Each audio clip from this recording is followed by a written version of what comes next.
right, this is the next episode of True Wrestling Fans Discussions. Continuing our Clash of the Champions review series. It's going to be Clash of the Champions 4 Seasons Beatings. I'm your host, Mike. I'm Frank. Man, let's get into it. December 7th, 1988. This was the setup for Starrcade 88 True Grit. Mm-hmm. This is right after the purchase. Yeah. After the purchase has gone through. So Jim Crockett was sold to Turner. Yeah. Because Turner was actually mentioned during this as well. Yeah, and they're still called, I think they're still called NWA on this, right? Mm-hmm. But yeah, it's because WCW is part of NWA. Right now, World Championship Wrestling is their show on Saturday. Yeah, but then it officially becomes WCW, but WCW still is part of the NWA. Later on, it's just WCW. Yeah, I know it's confusing, but I got it. Rating on this one wasn't as high as the one of 3 months back. That one drew a 5.4. This one was a 4.5. Jim Ross and Bob Caudle doing the commentary. The hosts for this one, Tony Schiavone and now Lex Luger.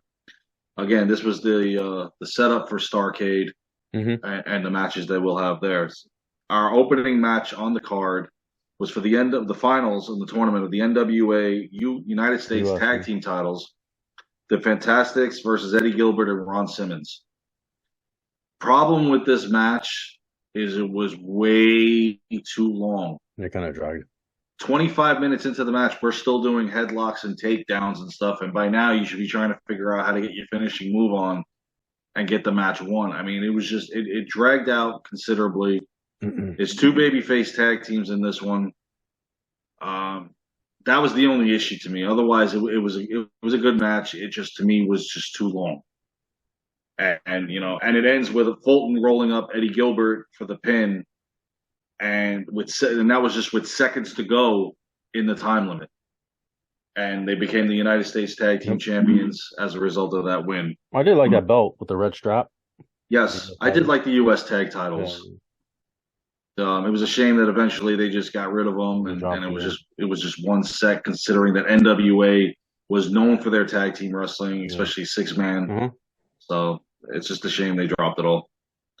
So following that match, Tony and Lex Luger hosting the event. They were discussing the upcoming Starrcade, how Lex has a match against Ric Flair, and they were discussing other things as well. Next match on the card was the Italian Stallion, not Rocky Balboa. No, not even close. Gary Sabaw versus Dr. Death Steve Williams, the newest member to the Varsity Club. And again, people were into this match. I wasn't, because there was very little, I knew about the Italian Stallion. It's like you somebody that's pretty much like almost like a one-off. The match to me was okay. I'll give it that. That was all right. I mean, before the match even started, Jim Ross interviewed Mike Rotunda and Kevin Sullivan about Rotunda, who will be facing Rick Steiner at Starrcade for the television title. Rick Steiner is now no longer part of the Varsity Club. This match, the highlight of it was pretty much when Williams won it. He hit the Oklahoma Stampede on Stallion, and he got the pin, and Dr. Death Steve Williams is the victor. See, this was one big commercial for Starrcade. Yes, it was. The whole thing, it was just... It reminded me of Tuesday in Texas with Survivor Series, how it was like, this Tuesday in Texas, this Tuesday. But I understand. You got to think about it like you're trying to sell a pay-per-view, and this is a free event.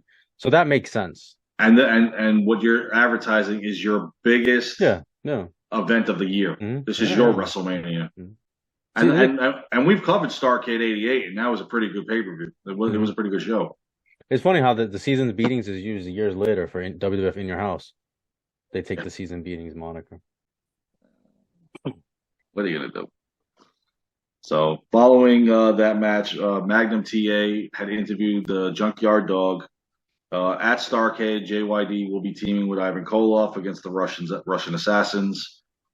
This is when JYD got his reprieve, his second time around in the NWA.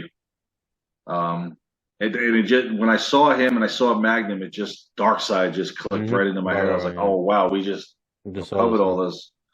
Because our next match on the card is Ivan Koloff against Paul Jones. Mm-hmm. Stipulation: Koloff has to have one arm tied behind his back. Oh boy, stuff like this just takes away from it. Let him beat the damn guy down. Come on, And again, the match was okay. Um, what was really weird to me in this match, because Teddy Long is the referee. Paul Jones brings something into the ring that falls out of his hand and falls on the canvas. Teddy Long sees it. Mm-hmm. Koloff takes it, hits Jones with it, and he gets the pin. Yeah. Another botched moment there, but hey, what are you going to do?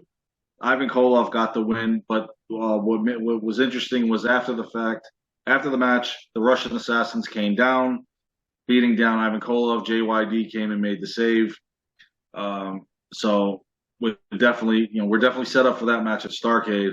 JYD not looking his best, but still in good shape.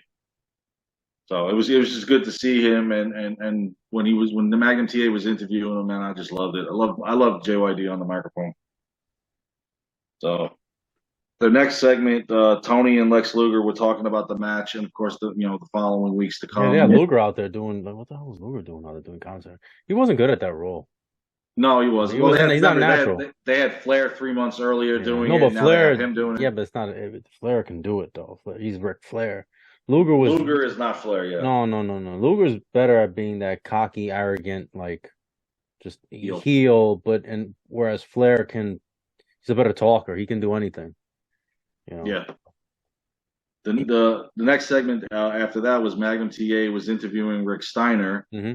Oh boy! Of course, Steiner talking to Alex, his hand, and he goes, "You do the belly to belly suplex. I did the belly to belly suplex. You did? I did. I don't know." Rick Steiner was a great wrestler. I liked him better once Scott got there. He took off. Yeah. But Rick by himself at this point, it's just like it's not working. At least not for me. I don't know. But our next match on the card was an actual important match. It was for the control of the NWA 6-man tag team titles. It was Road Warrior Animal, versus Dusty Rhodes. I guess it's 1-on-1. I guess because they were the 6-man champions, so they have to fight each other in order to whoever. If Dusty wins, he can pick a tag team or pick whoever he wants. Right. If Animal wins, Road Warriors will pick. Replace. Now, Jim Ross did say during this match, because I put it back and I listened to it several times, that the disqualification rule was waived in this match, but yet Animal wins by disqualification. WCW. But we waived the disqualification rule. WCW, man, don't try to make sense of this. But Dusty gets fired right after this. After Starrcade, that's it. He's out. That's it. He's done because of the spike incident. Yep, which I think they were just looking for the eye patch and stuff. Yeah. I think they were looking for a reason to get rid of him, though. Because the booker wasn't working out, and I think that was just the sale and everything. I think they didn't want. I don't think Turner and those people wanted him. They're like, Dusty, you're so at this point, they were literally searching for any and everything on him. Yeah, which is sad, but what are you gonna do? Then he goes to wear polka dots in WWF. I shouldn't talk bad about Dusty. My light just blinked. All right. Yours too? No. Oh, okay. This match was a lot shorter than I thought it would be. This is the match I really did want to see. I wanted to see a knockdown, drag-out affair between these two guys. And in fact, we didn't do it. They say Dusty got disqualified for hitting Animal with a chair. Meanwhile, moments before that, he threw the referee. And then, of course, Hawk comes into and interferes in the match, and then Sting comes down later on. The Animal got the victory by disqualification, despite the fact that the rule was waived. Whatever. So the Road Warriors maintain control over the 6-man tag team titles. 3 days later on World Championship Wrestling, they would pick Genichiro Tenryu as their guy. But then I believe it's shortly after that the 6-man tag team titles went away. Because I really don't remember. Eventually they get rid of it. I don't know the timeline off the top of my head. I remember them briefly through '89, but then that was about it. So they got control of it. Dusty gets the loss. Last time we'll see him before he's WWF bound is Starrcade. So our next match on the card, the main event, was actually a good one. It was the Midnight Express with Jim Cornette in their corner versus the NWA World Heavyweight Champion, Nature Boy Ric Flair, and the United States Champion Barry Windham with J.J. Dillon at ringside. This was a great main This event. saved the night. This is what saved the night. Exactly. Thank you. And what's funny is during this match, Paulie Dangerously is talking about the real Midnight Express and how they were not allowed to come to the Clash, supposedly because of Ted Turner, is what he said. And they would see Cornette and them at Starrcade. And this match itself was pretty good. Flair and Wyndham, obviously, they get the victory. The ref is distracted by Dylan and Cornette. Flair hits Eaton with Dylan's shoe, and Wyndham gets the pin. When they interviewed Cornette after this match, he said, "We left it all out there. These guys went toe to toe with you." He goes, "But you just had to do the thing with the shoe." Yes, Jimmy, because he's the dirtiest player in the game. He's living up to his moniker. Now, I know you wanted a clean match. They did go toe to toe, man. They went toe to toe. I mean, Bobby Eaton and Ric Flair, yes, went toe to toe, and Stan Lane and Barry Windham, yes, this was a really good match that deserved an encore somewhere down the road. Mm-hmm. And like you said, this saved the night. Mm-hmm. To me, this was the best match on the card. Besides Animal and Dusty, that match I really wanted to go longer, and I wanted to see chairs and tables and just beat the holy hell out of each other, but we didn't get it. But this match itself was pretty good with Flair and Wyndham coming out on top. And, of course, Cornette made the comment that now there's only 2 members of the Horsemen left, obviously because Anderson and Blanchard are gone. But the Horsemen never die, man. Not in NWA or WCW. All right, well, that's our review. Please like, comment, share, subscribe. We'll see you guys soon. Take care.